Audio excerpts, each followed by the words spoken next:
Heidi, we should be live.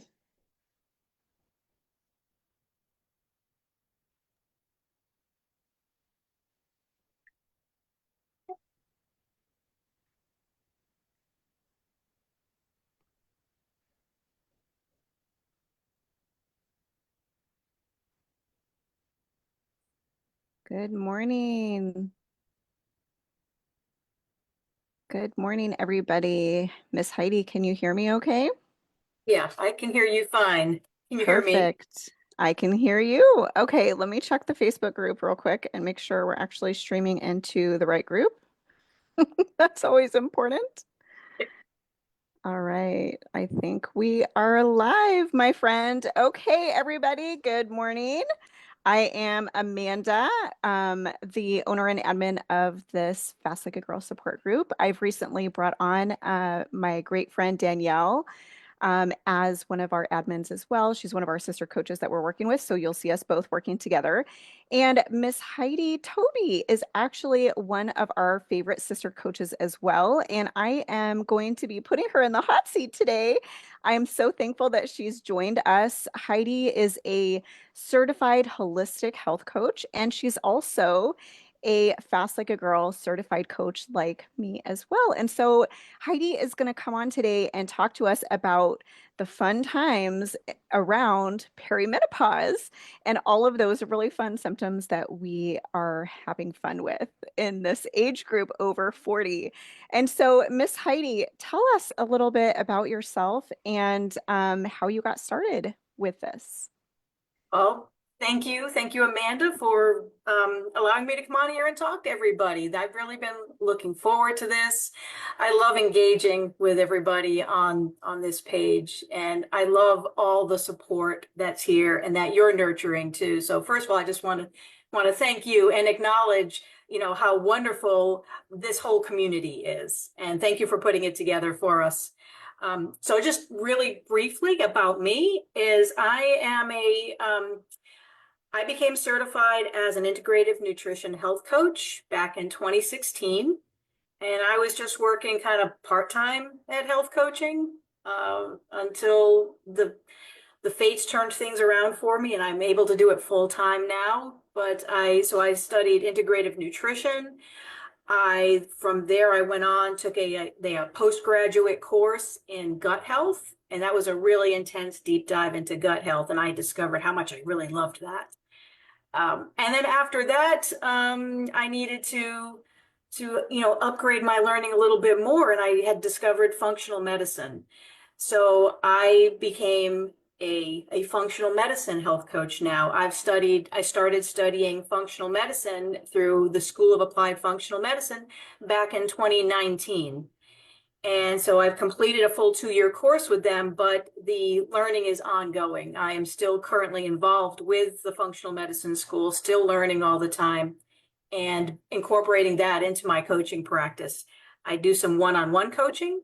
I love that because we can really take a deep dive and help people out with whatever symptoms they've got. And I also do group coaching. And fasting has really become my passion because it's something that I had done for myself for a long time.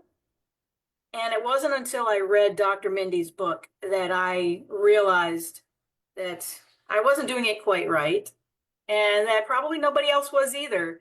So I started bringing that to my clients, and there has been so much success. Everybody loves it, and it really works. And I'm really psyched about fasting and all the health benefits. I can't get enough of the education around this and sharing it with everybody else and seeing the results that everybody gets. I'm very, very passionate about helping women to achieve these results through fasting. And because I have personal experience with perimenopause and menopause, I am now 10 years post-menopause. I actually started a little bit early, but I've been through it all. And so I really like to, my specialty has become working with women who are starting to go through those stages of perimenopause starting around 40 and all the way through till all the way. because once we hit menopause, we're postmenopausal, we're there for the rest of our lives. It isn't something that just goes away. So there's always things that we can do to support our hormones, no matter what stage of life we're in. That is wonderful. Thank you so much, Heidi. All right, so I know that we put this out there on your Facebook page, letting people know we were going to do this today and giving everybody an opportunity if they wanted to post some questions in advance for us to talk about. I thought, well, if we don't get any questions, I can just talk about perimenopause and how fasting helps with perimenopause and menopause, and I could just go on and on and on. But we actually did get a whole bunch of questions and a lot of topics, so I thought maybe just to make sure that we don't run too long, maybe we could talk about the questions that people are asking now, because a lot of these have to do with when you're in perimenopause. And I want to talk about what people in this group want to hear more about. So I thought Exactly. maybe rather than me just talking for a half an hour, let's dive right into the questions that they've got. That's perfect. Yes, we'll dive right into those questions. And I so appreciate you being on with us and sharing with us, what we can do. And thank you for taking the time to learn all about this, because we do need more education around this topic. We do need to let ladies know that it is not their fault. And it is something that we all go through. And our generation, I feel like, really did not talk to us about this. And maybe even the generations before that, it was kind of like, hush, hush, let's not talk about these things. And Yeah. therefore, our generation is kind of like, what the hell is happening to us? What is wrong with us? And so it was a relief for me to realize that it wasn't me. I wasn't losing my mind. I was actually just, my hormones were changing. I was losing, those important sex hormones that kept us happy and kept us energized and all of those things. And it was such a relief to me to know. And I can't tell you how good it feels to be able to tell women in our place, hey, it's not you, it's your hormones declining. And Yes. there's actually things that we could do to help you. And so we have such a great work. And so thank you for being part of that mission to help women in perimenopause. It is such a delicate and challenging time for women. One question that I got most recently actually was, how do I know I'm in perimenopause? Yeah. So that could be like the first question, and then we can get into some of the other questions. Uh, well, in fact, when you first start to enter perimenopause, you probably won't know. There won't be any symptoms right away. But what perimenopause is it's the point when your hormones start to change. Estrogen starts to decline a little bit. Progesterone will start to decline a little bit. And estrogen is going through those perimenopause years. Usually it starts around the age of 40. And your estrogen is going to drop, and then it's going to come back up, and then it's going to drop, and then it's going to go back up. Estrogen becomes very erratic during around between 40 and 50 in general. For most people, it's between the ages of 40 and 50. The whole perimenopause journey takes about 10 years to get settled in and then to switch over into menopause, to the menopause transition. And it's interesting because the whole transition through puberty takes about 10 years also. So that's in that time of your life, your hormones are ramping up and they're coming in and they're finding their rhythm and their cycle. And that can take about 10 years. You might start around the age of 12 or 13, and your hormones are still going to be a little wacky, finding their rhythm until you hit your early 20s. And then we're reversing that when we hit perimenopause. Now we're going in the other direction, and it's like a second puberty, except now the hormones are declining. And so I think that's really an interesting way to look at it. I've heard some people refer to this time as a second puberty. It's like, oh, great. Yeah, Who let's do wants, it again. who wants that? But yeah, so in the beginning, you may not notice, or it could be some subtle things that are happening that you don't associate with perimenopause. Now, we know about mood swings. We know about hot flashes. We know that it can, maybe we know that it can also make it more difficult for us to sleep. Either we wake up more during the night or we're finding it harder to fall asleep. Those can be related to perimenopause. But also things like joint pain and fatigue, maybe headaches. Your body just isn't working the way it used to when you were in your 20s and in your 30s. It's harder to lose weight. These are all things that indicate that your hormones are changing and you are entering those perimenopause years. Thank you so Let's, much for sharing that. That is a lot to go through. And when it first starts happening, we really don't know.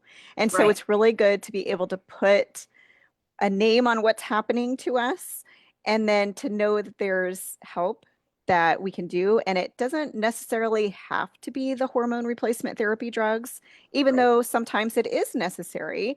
But first, it's important to see what you could do on your own with your lifestyle. And Mm. there's a lot of different lifestyle changes that we can make, and fasting is a great tool to be able to help us through this. And so, thank you so much for that.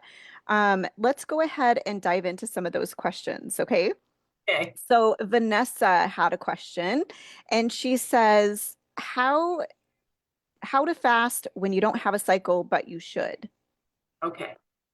So, if we're talking about perimenopause again, now if you are younger than 40, if you're in your 30s and you don't have a cycle, it maybe it's because you have had a hysterectomy.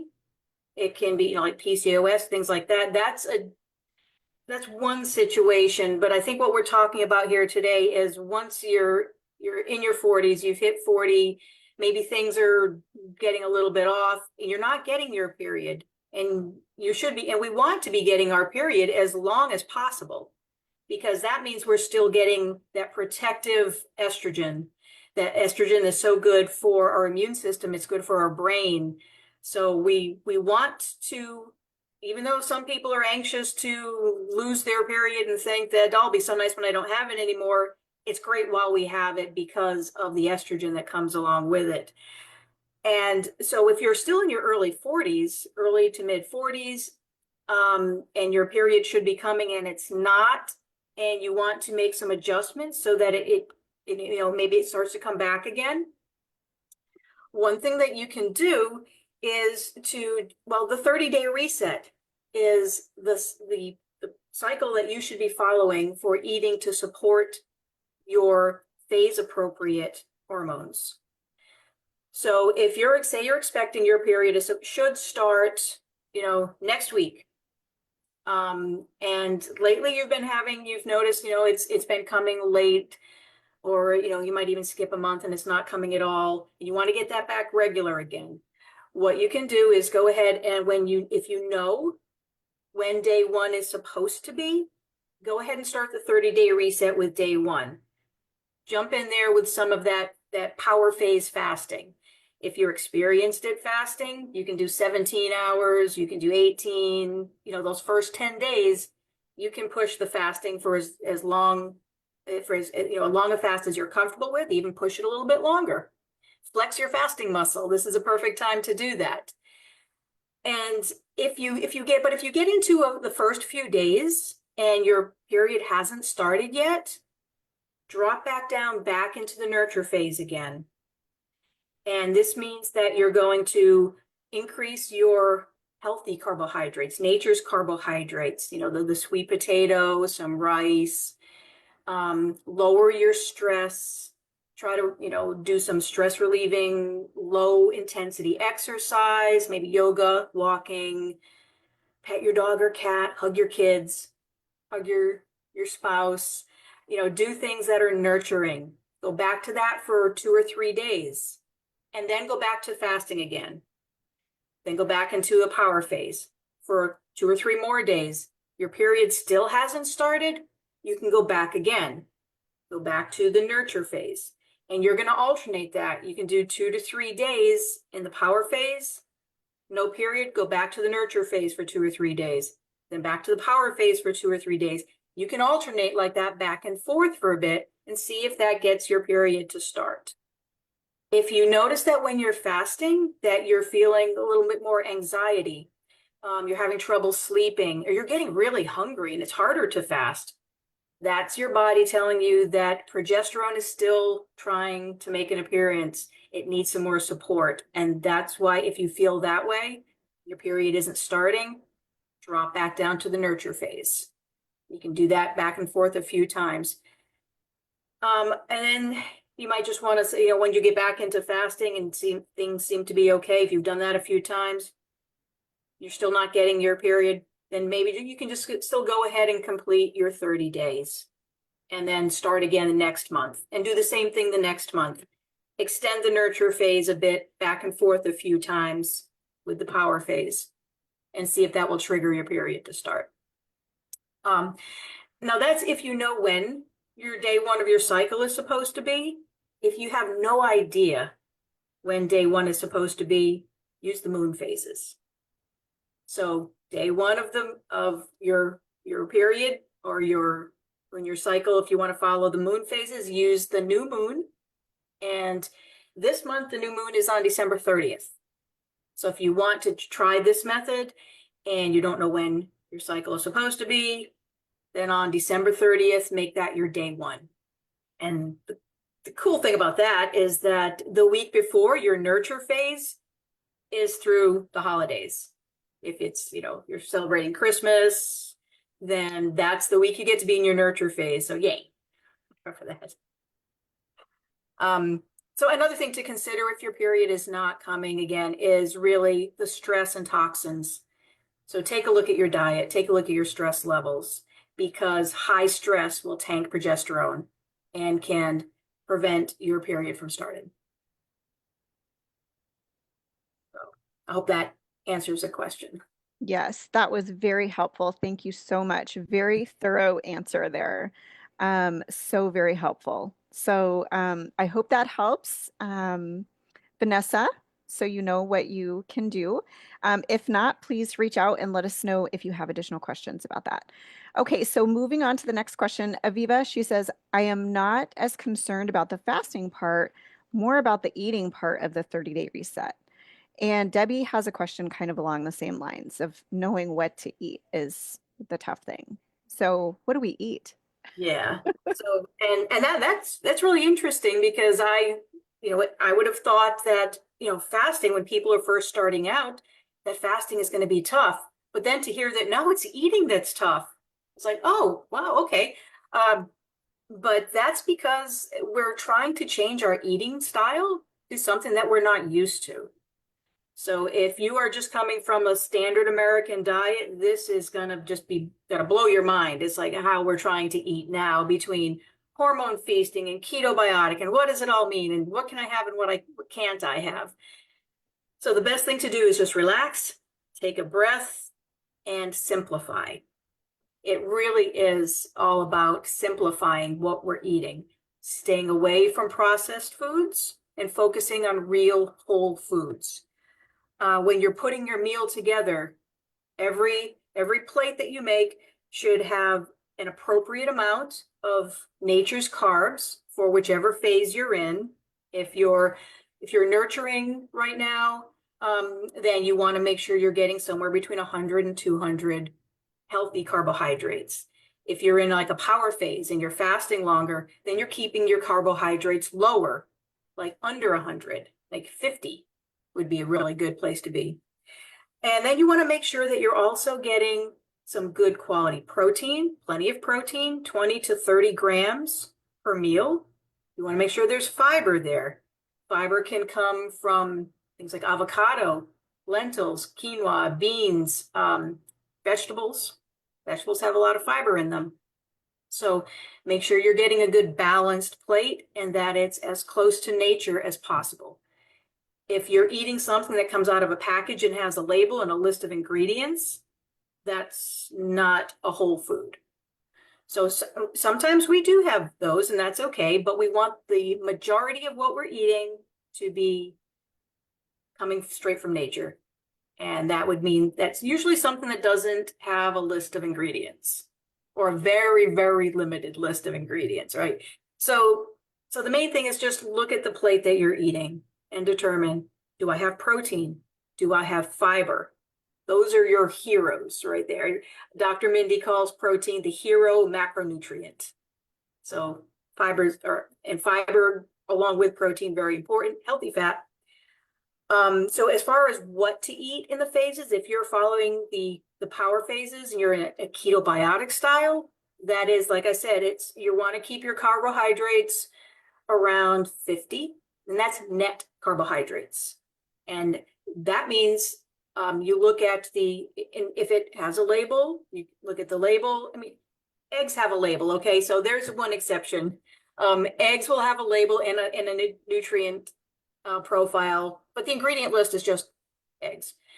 So look at the nutritional information, look at how many carbohydrates are in a serving, and look at how much fiber is in the serving. And you subtract the fiber from the carbohydrates. So, and those are your net carbs. If you've got something with 20 carbohydrates, but there are 5 grams of fiber in there, that means you're only going to count 15 grams of carbohydrate. And that's how you want to count it, to make sure that you're at 50 carbohydrates per day or less when you're in your power phase, because that is supporting estrogen. Okay. Estrogen does not like high insulin and high sugar. So this is how we keep our insulin low and how we keep our blood sugar low and support estrogen. And then on the other side, when you're doing the hormone feasting foods, these are the foods that are supporting your progesterone. So they're a little bit higher in carbohydrates. Again, healthy carbohydrates. If you have the Eat Like a Girl cookbook, which I recommend everybody get, not just for the recipes, but there's so much really, really good information in the book. She has lists of foods that support your progesterone to eat during your hormone feasting days. Foods like, like walnuts, eggs, pumpkin seed, shellfish, chickpeas. I have the list right in front of me. Actually, I'm cheating a little bit. Sunflower seeds, avocado, sweet potatoes, kale, all these things. And she also has a list for the estrogen supporting foods to eat in your power phases. And the only other phase that's a little bit different that you want to look at your food choices are in that short little 5-day window in the middle. That's your ovulation phase, your manifestation phase. All of your hormones come in at ovulation, and your gut and your liver are having to metabolize and remove the excess metabolites from these hormones. So we want to make sure that we are supporting our gut and supporting our liver during ovulation. That means things like bitter foods support your liver. Things like leafy greens. Arugula is great, one of my favorites. And dandelion, it's a little more bitter. You can handle that. Those are really, really good for your liver. Things like garlic and onions too. And you want to also make sure that you're getting the gut healing foods, your probiotics, your prebiotics, fermented foods are great during this time. But in general, keeping it simple, whole foods. Avoid your ultra-processed foods. They are filled with nothing but chemicals and toxins. Stay away from them as much as possible. Eating whole foods and rancid oils. Don't even cook with those vegetable oils. Stick with your healthy oils, avocado oil, coconut oil, extra virgin olive oil. So those things. All right, I think that's, I'm going to try not to talk too much. I tell you, I could sit here and I could talk for hours and hours. So I'm going to try to keep it short. We so appreciate you sharing all of this information. So the next question we have on the list is from Evelyn. She's asking, how do you deal with acid reflux flares?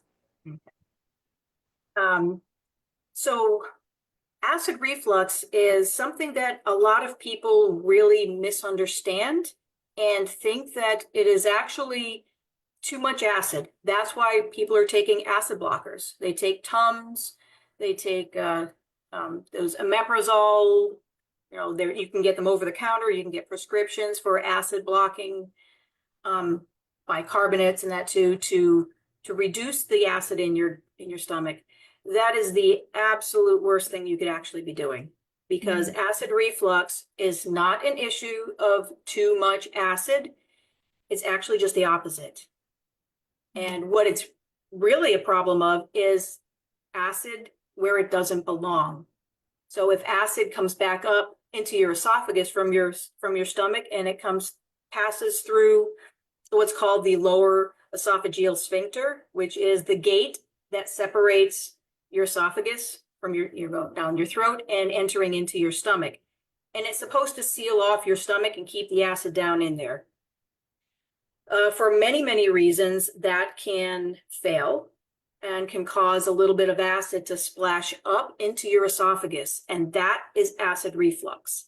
That is what we call heartburn, because it's a burning sensation and it's kind of near your heart. That's why we're calling it heartburn, but it's really acid reflux getting where it doesn't belong. Your esophagus does not have an ironclad lining like your stomach does that protects you from that battery acid that's in your stomach. That hydrochloric acid is very, very strong. It needs to be to properly digest and break down protein. It needs to be to trigger the release of other digestive enzymes in your gut to break down your food. And it needs to be really strong to kill pathogenic bacteria that come in with our food, from the air, just anywhere we're getting it in from. Acid is a very good thing in your stomach, but we need to keep it in our stomach. So with that understanding, okay, so what do you do? There are several things that you can do to prevent the acid from coming back up into your esophagus. If that does happen, let me just say one thing right now that is very helpful and soothing and can heal your esophagus and tamp down that fire is aloe vera juice. Pure aloe vera juice, not one of those cocktails that's mixed with other things. You can buy the pure juice. You can get them in stores, on Amazon. Make sure that it's pure. If it's organic, whole leaf. Start small with aloe because it can also cause a little bit of loose stool if you take too much at once and you're not used to it.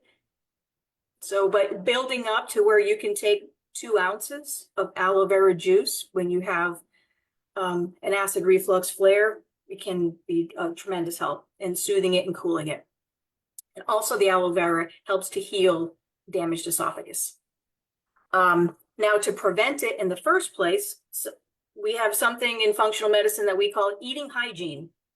And this is, it's about how you eat to properly digest your food. One of the things that will affect acid reflux is if you are overeating. If you're getting too full, that can put pressure in your stomach, forcing it back up forcing it up against that sphincter, and can force some acid to come back up. If you're wearing like really tight clothing, if you've got on a belt or really tight pants and it's restricting around your midsection while you're eating, that can also be putting pressure on your stomach and causing it to push the food up towards the esophagus. We want to make sure that we are chewing our food till it's like almost liquid. Chew it as much as possible before you swallow. That helps to make the digestion process easier. And other things too. I mean, some nutrients can help strengthen the muscles, which one of them is magnesium. Magnesium is good for smooth muscle control. So those are just a few of my tips for acid reflux. Perfect. Thank you so much. You are so knowledgeable, Heidi. Thank you for sharing all of this. I love how you're explaining the higher level and also bringing it down to the lower level so we can all, understand it and also know what to do. So thank you so much for that. Yeah, we really appreciate it. So Kelsey has a question. How to troubleshoot if you aren't seeing results, like still symptomatic of low thyroid function or not losing weight? Also, how to improve hair loss. So there's a couple of different things we can look at there. Just the fact of not seeing results like weight loss. And then also there's she said symptomatic of low thyroid function. So, well, before I address those two, I want to say that if you're just starting to fast now, and you've only been doing it for a month or 2 months, please be patient. Miracles aren't going to happen overnight, and you might be seeing people reporting, their first month, they lost 20 pounds, or don't compare yourself to other people. Okay, just always be patient with yourself, be kind to yourself, and know that this is a long process. It can take several months. It could take, some people, it will take a full year before they start seeing weight loss results. But in the meantime, there are other results that are happening because your body needs to heal and feel safe before it will release excess fat. Because your fat is actually there to protect you. It holds on to toxins. It's protecting your vital internal organs from toxins, and it's going to sequester those toxins away in fat cells and also heavy metals, things like that. So you need to be kind to your body and let your body heal. And when it is ready to start losing weight, it will. But don't compare yourself to others. Don't look at somebody else who lost weight really quickly and think that you're just failing because you're not losing weight as quickly. It all has to do with what's going on within your unique body. And be kind to your body. It's trying to save your life and protect you. So give yourself a little bit of grace and be looking for the other signs that your body is healing other than weight loss. But okay, that being said, if you have been losing some weight, a little bit steadily, and then you hit a plateau and you stop and you're not losing weight no matter what you do, people always say that I'm doing everything right and I'm exercising, I'm eating right, and I'm doing everything and I'm not losing weight. Okay, you've hit a plateau. One trick for breaking a plateau is a 36-hour fast. And if you are new to fasting, you're probably not ready yet for a 36-hour fast. So don't push yourself. Make sure that you're building up to it. If you can comfortably do a 24-hour fast, then you can, go ahead and give a 36 a try. And that seems to be like that little key that just flips a switch and gets weight loss going again. And I have experienced that myself. I've been there where it's not coming off. I was doing good, and it's like scale hasn't moved in weeks. I do a 36-hour fast, and hey, it started coming off again. So if you can do a 36-hour fast once a month, to help with weight loss. If you're really stuck, you could do a 36-hour fast once a week. You can do it once or twice within your power phases. And if you are postmenopausal, you can do it whenever you want, really. One of the benefits of being postmenopausal. So that's about stuck weight loss. Now, to talk about thyroid function, if you have low thyroid function and you know this, you've been diagnosed with low thyroid, you've had some blood tests done, your doctor has diagnosed you with this, then you definitely want to make sure that you are eating at least 1,200 calories a day. Your thyroid needs at least 1,200 a day to function properly. That doesn't mean that you can't do longer fasts, though. You could still do a 24-hour fast. You can do the 36. You can even do a 3-day fast. But just make sure that when you do start eating again, you're getting 1,200 calories. Don't go a day with less than 1,200 calories if you have low thyroid function. You will see like hair loss can be a symptom of low thyroid. It can also be a symptom of just a mineral imbalance. So that's one thing you want to look at if you think, well, maybe you don't have low thyroid, maybe not, but you are losing some hair more than you think you should be, then let's look at your minerals.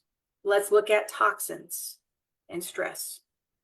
Those are the 3 things I think that you should look at more, really to consider with this is your toxin load.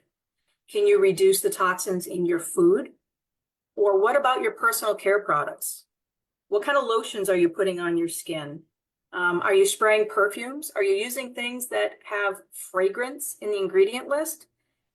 The word fragrance, it really means hundreds of chemicals that have really not been tested and definitely have not been tested in combination together. So we don't know what they're doing. And a lot of them could be cancer causing. They could be affecting your endocrine system, your hormone balance. Stay away from fragrance. Be careful what you're putting on your skin.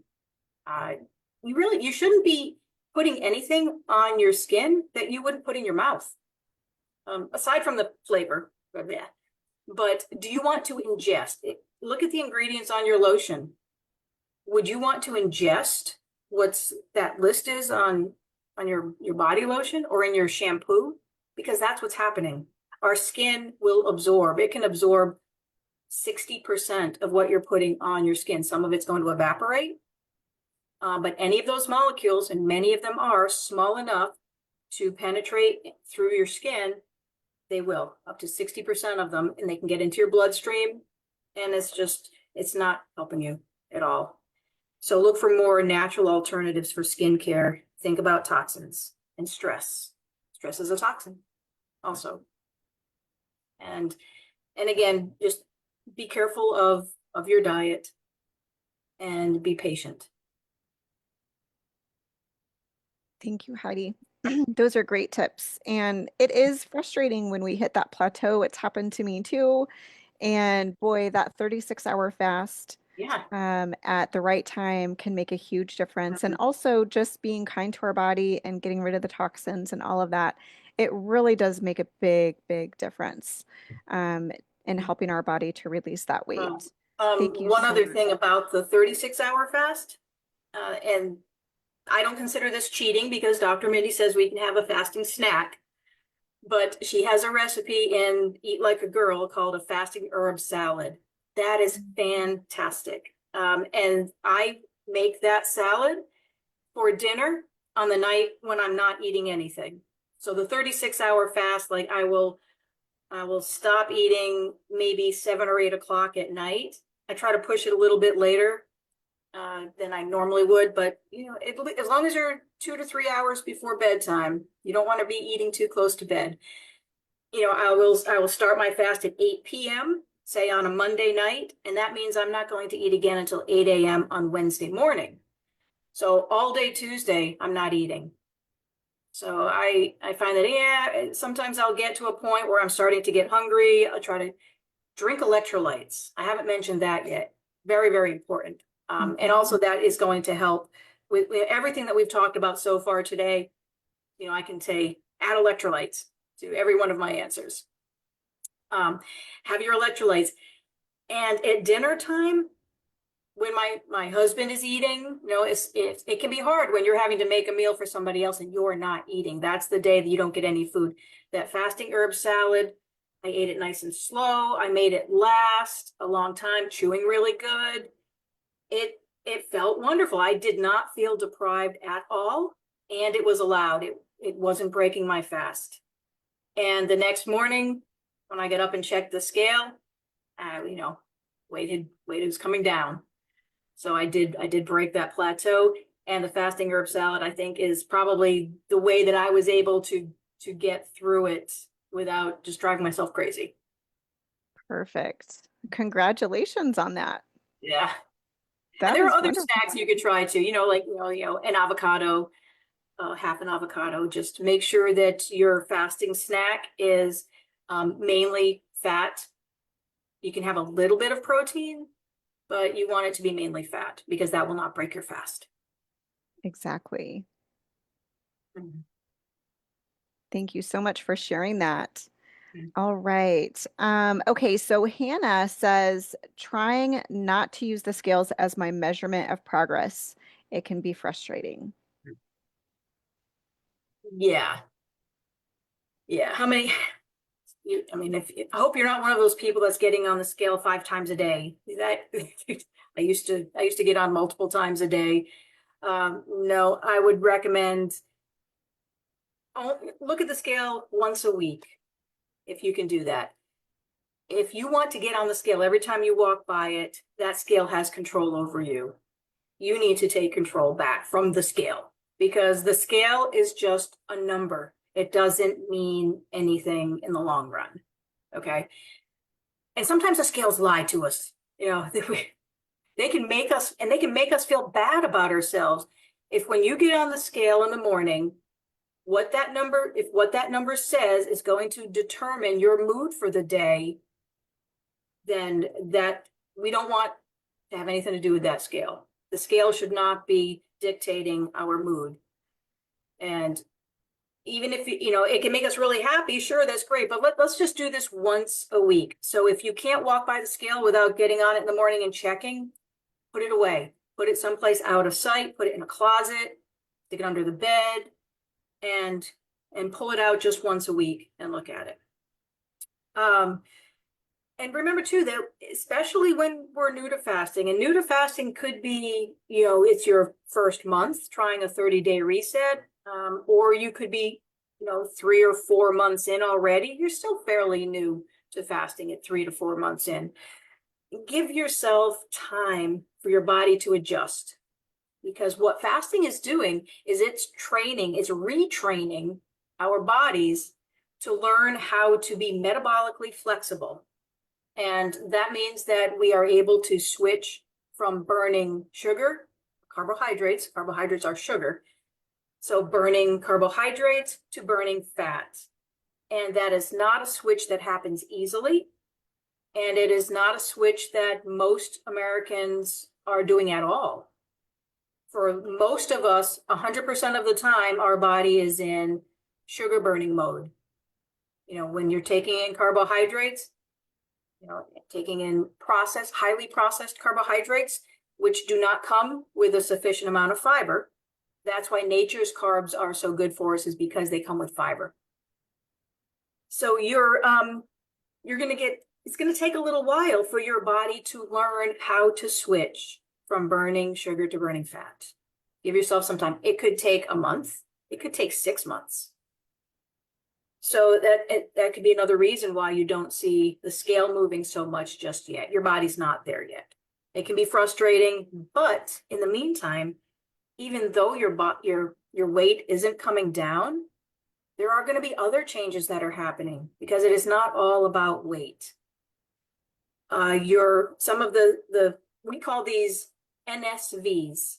NSV stands for non-scale victory. And that's what we really want to celebrate, because there's so much more to this lifestyle than just losing weight. Losing weight is kind of a side effect. We can see things like we might be losing inches. So I just, was talking with somebody just yesterday, I think it was, who said that, they're depressed because the scale isn't coming down. But then they kind of talked themselves out of it without me having to say anything. They're like, oh, I gained weight, but I am on the first day of my period, and I wasn't eating all that good, but my pants are fitting looser. It's like, okay, great. There you go. Let's focus on that. There are reasons why maybe the scale came up, but let's focus on your pants are looser, right? People have said that their brain is more clear. They're thinking more clearly. The brain fog is lifting. A friend of mine says that it used to feel like she had socks stuffed in her head. And then things started to clear, and it felt like somebody had pulled the socks out of her head. Okay.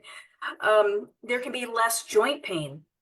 And sometimes we don't even notice these things until you stop and think about it. Or if you kind of, maybe go off the rails a little bit and have several days of binging and have lots of, sugar and things, and then you notice joint pain comes back with a vengeance. And it's like, oh, I hadn't even noticed that my joint pain was better until now. Now that it's back, now I notice it. So hopefully you don't have to have it come roaring back to notice that it's diminishing. So think about it. Pay attention to your body. Notice the changes. How are your joints feeling? How are you moving? How are you sleeping? How does your skin look? That's another one that, sometimes we don't think about relating that to fasting. But so many people say that my skin is clearer. I'm breaking out less. There's more of a glow. People tell me I'm glowing. And that's part of what fasting is doing for you. So, and then energy too. Do you have any more energy? right? There are so many things beyond the scale. So don't be frustrated. Just know that your body is doing the best it can. It is healing. So praise yourself for the things that are improving. Don't worry so much about the weight. That actually is the last thing often that will start to change.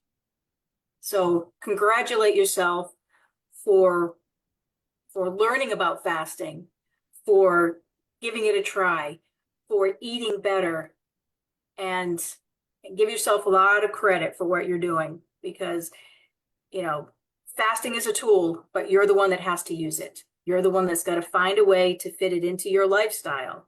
And that's not always easy. So give yourself a lot of credit for being able to do this. And please listen to your body. Notice what's happening. Notice those little changes and celebrate those. Exactly. Thank you so much, Heidi. Yes, I know Hannah has been with us for a few months at least now, and I know she's working so, so hard. And so the weight is going to come, but focus on those non-scale victories. Maybe sit down and write down how you're feeling right now and, compare that to how you felt in the past. That's something that I always have all of my clients do is take a personal inventory of all of the things that are going on with them so that way they can look back later and see if those numbers are not changing on the scale, that actually their body is healing. So I always have them, write down, their weight and their measurements. I know for me, when I first started doing the weight loss and the fasting, I hit that plateau and that scale was not moving. And I'm so thankful that I wrote down the measurements to realize that I had actually lost 4 inches off my waist and 4 inches off my hips. Ah, And had I not had that happen, I would have been so frustrated because the scale was literally not budging. It was not budging at all. But I was gaining muscle and my body was changing and I was looking slimmer. Everyone was even telling me so, but that stupid scale was not budging. And so I don't even get on the scale half the time.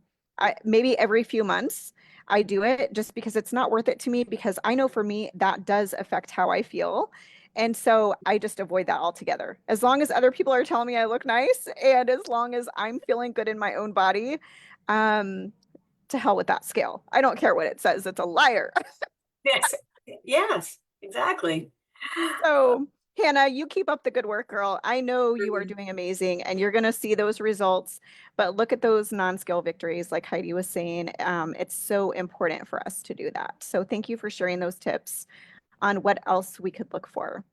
And ladies, just remember to take personal inventory of where you are and how far you've come. Maybe your clothes are fitting better. All those things can really make a big difference. And you can remind yourself, hey, I am making progress. I am doing very well. I'm changing a bunch of things about my life and I'm going to see, success. It's just going to take a little bit more time. Okay, so I'm not sure if I'm going to pronounce your name right. I'm so sorry. Odeli? Maybe is that Odalie? She says abstaining from eating sugar and things with flour. Mm. Yeah, that can be a struggle. So, yeah, so kind of we're talking about cravings here, right? So it is really hard for a lot of people who are used to eating, a standard American diet. Even people who are eating so-called healthy will still be eating sugar and eating things made with flour, eating bread. It can be very detrimental to your health if you're eating highly processed carbohydrates in the form of sugar and processed white flour.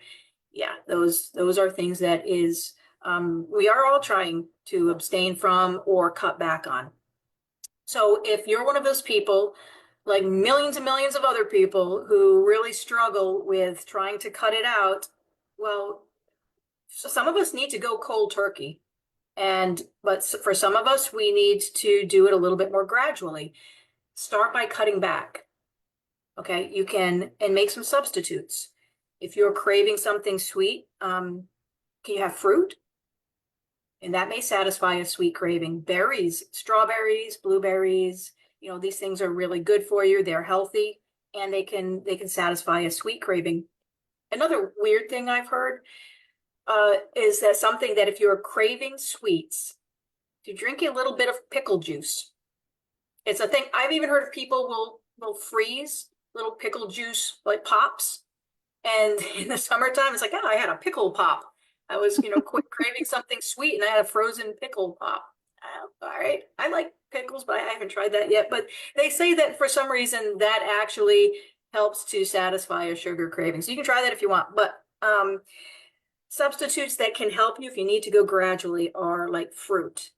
And if you need to put a lot of sugar in your coffee and you switch that out for like monk fruit or stevia or allulose, it is still a sweetener, but at least it's a little bit healthier. You can start to cut back on it and reduce. The less sweetener you use, the better. So try to train yourself down off of using a lot of sweetener and do it gradually. That's okay. You just do the best you can. Other substitutes for things like flour, breads. Well, flour, and some people will need to cut back on their carbohydrates and rice, white rice. One thing I like to recommend is using cauliflower rice. And you can substitute half cauliflower rice with half white rice or brown rice, whichever you prefer. Mix it half and half. That's a good way to cut down on the carbohydrate load. And especially if it's white rice, which does have a higher glycemic index, meaning that it raises your blood sugar much faster than brown rice does because it doesn't have the bran. So cutting that half and half with cauliflower, riced cauliflower, is a great way to reduce that spike. Sprouted grain breads, I'm a big fan of.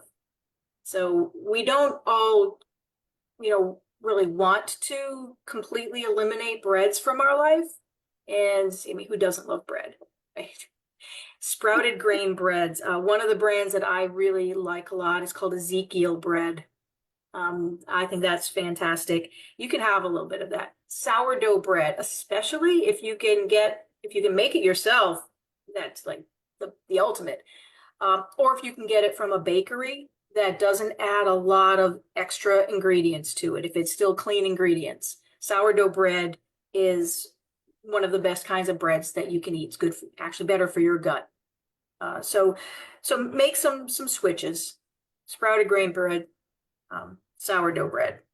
Add some sugar. Add some sugar. Add some fruit instead of sugar. But then also, again, pay attention to your body. Pay attention to your feelings. When you're craving something and you want to eat, like say there's a donut, you want to have that donut. Ask yourself, well, why? Am I really hungry? Am I craving sugar because I'm actually hungry? It could be that you're thirsty. When you're craving something to eat, try drinking. Drink some water with electrolytes or with some lemon or cucumber, something to flavor it a little bit. That's okay. Drink some water and see. Give yourself 20 minutes. Are you still hungry? Okay, maybe then it is real hunger. Or is it emotional? What is going on at the time that you're having this craving, that you're wanting something, the biscuits, the bread, or the desserts? Are you bored? Are you lonely? Are you angry? What are the emotions you're having right now? Because that can be the trigger for wanting something that you might be seeing as a comfort food. And so ask yourself, and if you can distract yourself, go do something else, not food related. Don't go browse through a cookbook or watch the Food Network. That's not going to help. But do something non-food related to distract you. Something that you enjoy. Reading, go for a walk, call a friend, whatever you like to do that's not food related. Distract yourself for 20 to 30 minutes and then see how you feel. You still have these cravings. You still really want this. What are the emotions you're feeling? Because if you are feeling if you're bored or angry, so you are wanting to eat something because you think it's going to make you feel better. That's generally why we're craving that. We think eating that is going to make us feel better. Another thing that you can do is to figure out, well, what else can I do that will bring me the feeling that I'm wanting to get from the food? Like if you are angry and you think that eating that food is going to make you feel happier, okay, what else can you do that will make you feel happy? And is there something, can you go do that instead? Um, you know, visit with, go, play with your kids, or, take your, spend some time with your dog or your cat, or something else that brings you pleasure. And it's a good idea to have an idea of what these things are before you need it. So think about it now, have a go-to, like what are the things, my emergency go-to that I can do that will change my emotions from, angry or sad to feeling better. And if I'm, maybe you just need to take a nap, but identify what is causing these cravings. If it's emotional, or is it really hunger? And if it is really hunger, try to substitute something a little bit healthier and see how that works. And another thing that's kind of a completely different way to go about this is if you are able to get a CGM, and it's a continuous glucose monitor. If you can wear one of those and you can see what eating does to your blood sugar, sometimes that's enough of a motivator for people to make it easier for them to say no to the cravings, to say no to sugar, because if they're wearing that monitor and they know, wow, my blood sugar just goes crazy when I eat that. And so that a CGM can be a good motivator, learning how your body's reacting to the food you're going to eat. That's perfect. We've also had a lot of questions about a continuous glucose monitor recommendation. Do you have any recommendations for a continuous glucose monitor? Well, I know that some insurance companies will cover the cost of the monitor for you if you are like pre-diabetic or diabetic. Some cover it, some don't. So for some people, cost is an issue. And if if you don't have a prescription from your doctor to get one, and it used to be you had to have a doctor's prescription to get a CGM. You don't anymore. You can order them online. There are things like the Libre monitor. Levels has a monitor. There are a couple of new ones that are just coming out, and I am drawing a blank, but I can put it in the Facebook group when I think of it. Oh, yeah. Right now, it's actually very, very affordable. You can get the monitor with the app that comes with it, and for like a month's worth of the CGMs last, you put it on the back of your arm, and you leave it there for like 2 weeks. You don't have to touch it.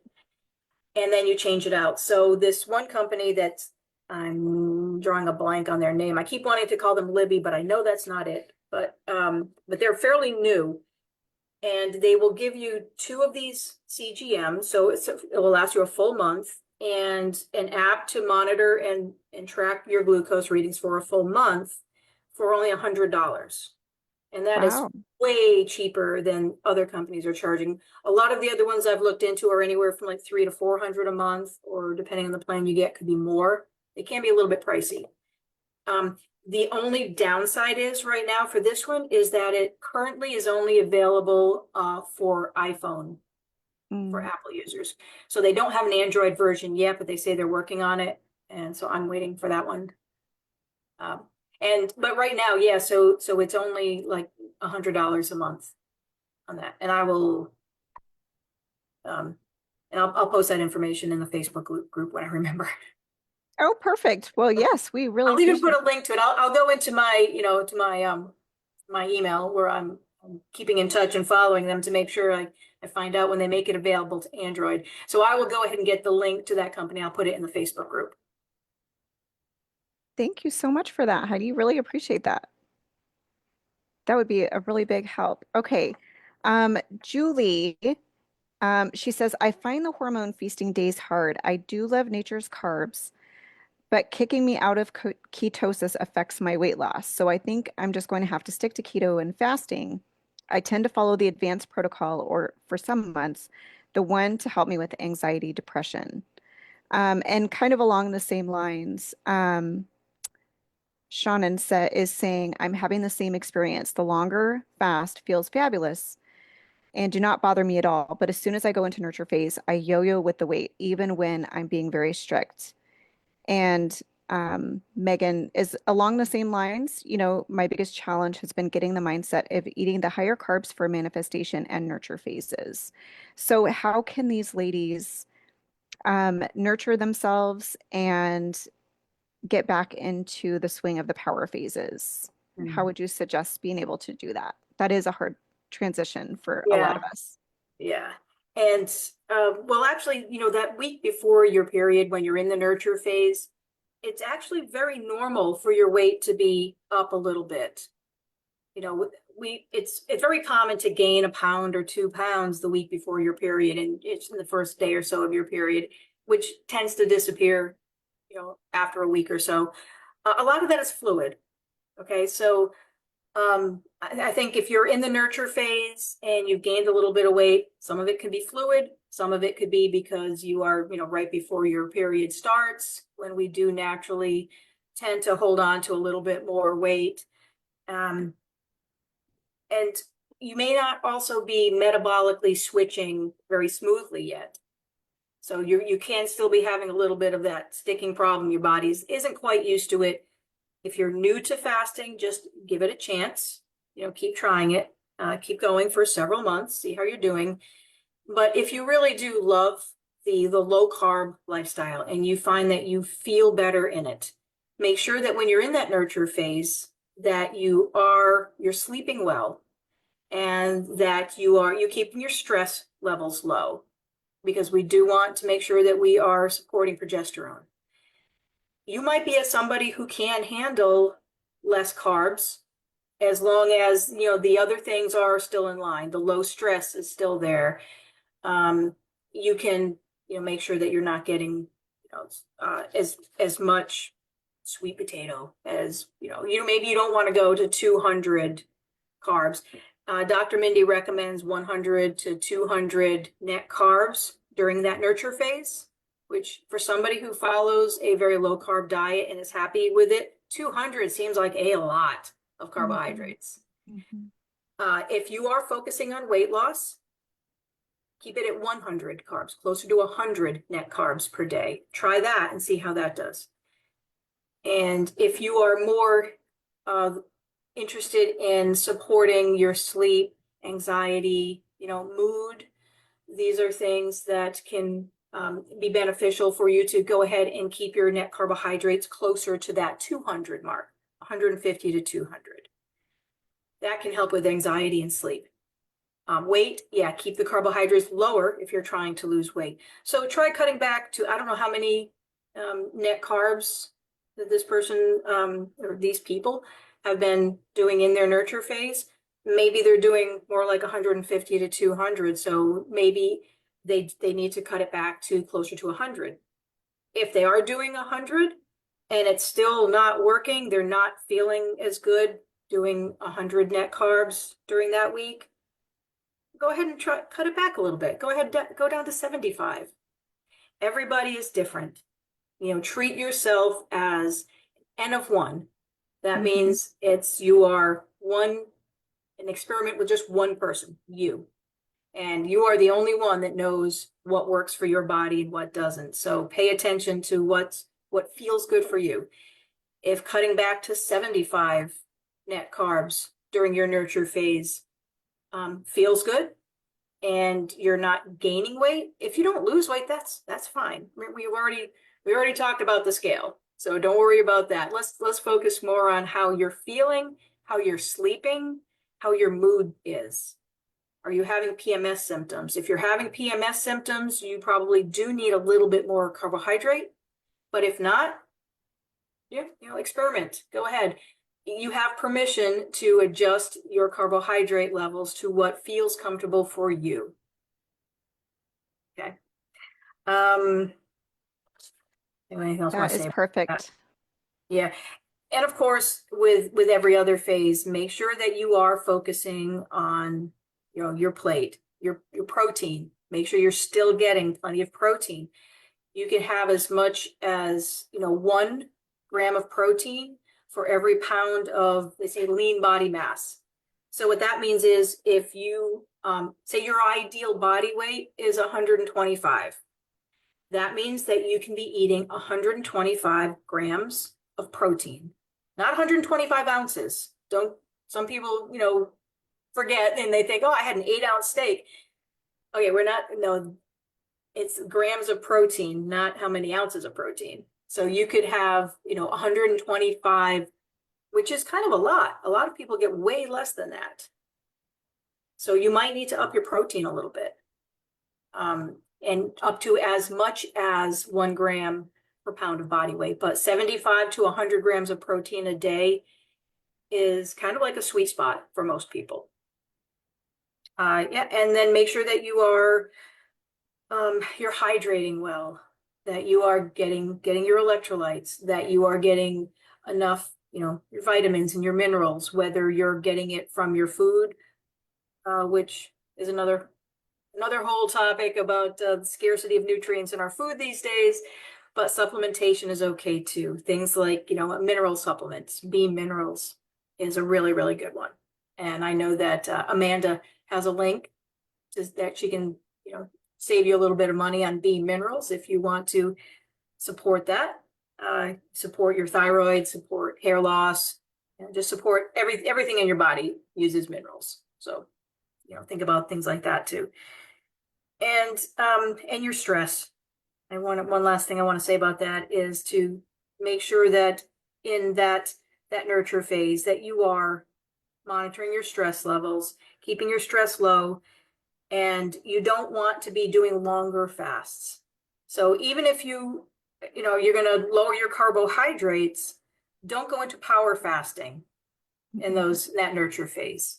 Go ahead and keep it, 12, 13-hour fasts, keep it really low, because fasting is a stress on the body. It's called a hormetic stress. And that's a good stress. It's one of those stressors that actually helps make us stronger. But it's also a stress, and it will raise cortisol, which cortisol and progesterone are not friends. So this is the phase we're supporting progesterone. So keep the cortisol low, keep your stress low. Don't fast for a long period of time. And then go ahead and lower your carbohydrates if you would like. All right. Perfect. Thank you so much for that. Yes, it's so important that we listen to our bodies. And if our body is not, feeling good with certain recommendations, or we need to adjust some of the suggestions, it's great to know that we are all individual. We are all different. Our bodies adapt to things very differently. So it's perfectly okay to listen to your body and put those amounts where you need them, Yeah. because you are your own N of one. Like Heidi said, it's really important to, find something that works for you where you are feeling the best that you possibly can. And if you're not feeling as good eating the higher carbs, but you're still feeling great with your sleep and anxiety and all of that, that's a great recommendation to just, it's okay for certain people to be, a little bit lower carb, all the time. Just don't be fasting at the wrong time because that can get you in big, big trouble with your hormones eventually. So, Heidi, thank you so much for answering all of these questions. I believe that was all of the questions, but I'll check the chat real quick and see if there's anything that came in. I don't think there is. Um, Hi there, Heather. Thanks so much for joining us. Kimberly, hi. Thank you. Oh, yeah, there will be a replay. Okay, so I don't see any other questions that came in. But Heidi, you have a special program coming up very soon. Why don't you tell us about your Oh, program oh, coming up? thank you. I was just going to throw that out there. So what I wanted to do is let everybody know that you're the first to hear this, that I'm going to be putting on a free event in January. I've got it scheduled for January 7th. And it's just going to be a 1 day, a short, like a webinar, an online event. And this is going to be about how to up level your fasting experience. And I want to invite everybody here in this group to come. And I'm going to have a way for you to sign up for it. And like I said, this is brand new. You're the first ones to hear about it. I haven't invited anyone else yet. And so within the next, about the next week, I'm going to post a way for you to sign up. And again, this is going to be something that will be recorded. So I encourage you, if you're interested in learning a little bit more, maybe diving more into the tips and tricks. Like I said, it's called How to Up Level Your Fasting Experience. And, to maybe learn something that you don't know yet or something you haven't tried yet. And it's going to be, like I said, in January. So after the holidays, it's probably the perfect time for us to get back on track and maybe a few little shortcuts, some tips. So be on the lookout. I will post more information about that in the coming week on how you can join me, and it will be recorded. So as long as you sign up for it, you'll get a copy of the recording. Perfect. That is amazing. Thank you so much again for joining us, Heidi. I'll just check one more time and see if anything else is coming in. I don't see anything there. Let me just check here. Yeah, I don't see any other questions that we have right now. So thank you so much. The replay will be up here in the group. And I'm so excited for other ladies to be able to get this great information that you've been sharing here today, Heidi. These are some great helpful tips. I know all the ladies that submitted questions. Thank you so much for submitting those questions so that Heidi can help give you tips on where you can go from here. If you'd like to work with Heidi, please feel free to message her on Messenger. You can also find her contact information in the guides in Sister Coaches guide. You can find that here in the group and you can reach out to Heidi. But be on the lookout for her upcoming event in January, and you definitely don't want to miss that. You'll definitely want to level up your fasting in January. So thank you so much again, Heidi. Thank you for Fast Like a Girl members. We really appreciate you, and we look forward to bringing you a lot more helpful tips and tricks in the new year that you can be implementing for your fasting lifestyle. And so thank you so much for being here, and we'll see you around in the group. Bye-bye.